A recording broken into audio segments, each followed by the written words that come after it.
తల్లిదండ్రులను మోసం చేసి వారికి చెందిన భూమిని గిఫ్ట్ రిజిస్ట్రేషన్ చేసుకున్న ఘటన సూర్యాపేట జిల్లా లఖారంలో జరిగింది.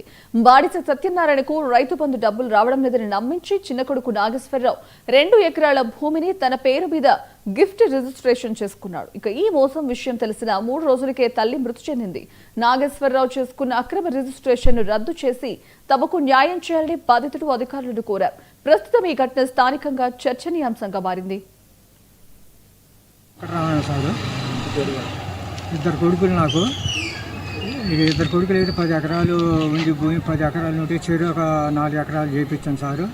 ఇక నేను 2 ఎకరాలు ఉంచుకున్నా. 2 ఎకరాలు ఉంచుకుంటే ఆ 2 ఎకరాల గురించి బుక్ నా కాడ పటా బుక్ ఉంటే ఈ బుక్ అన్నాడు సారు. అంటే నేను ఈయన అంటే మళ్ళీ కొన్నాళ్ళు ఉన్న తర్వాత ఇక బుక్ ఇవ్వట్లేదని రైతు బంధు బంద్ అయ్యిందంట. రైతు బంధు వస్తుంది రాండి అని మమ్మల్ని ఇద్దరిని తీసుకుపోయింది సారు. తీసుకుపోయి అక్కడ ఎంఆర్ఓ ఆఫీసులో సంతకాలు పెట్టించుకున్నాడు.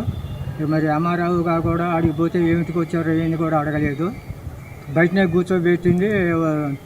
ఇక పిలిచి లోన పిలిచి సంతకాలు పెట్టించుకున్నారు. ఆ ఎంఆర్ఓ కూడా మాకు తెలియదు, అనపడలేదు.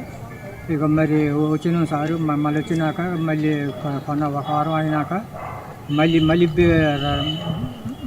రామా నాన్న అన్నాడు. అంటే ఇంకెందుకురా మొన్నే పోయినాం కదా ఇంకెందుకు అంటే ఇప్పుడు పోతే కాగితాలు వస్తాయంట. మళ్ళీ పోయి సంతకాలు చేస్తే లేకపోతే రావు అని అన్నాడు.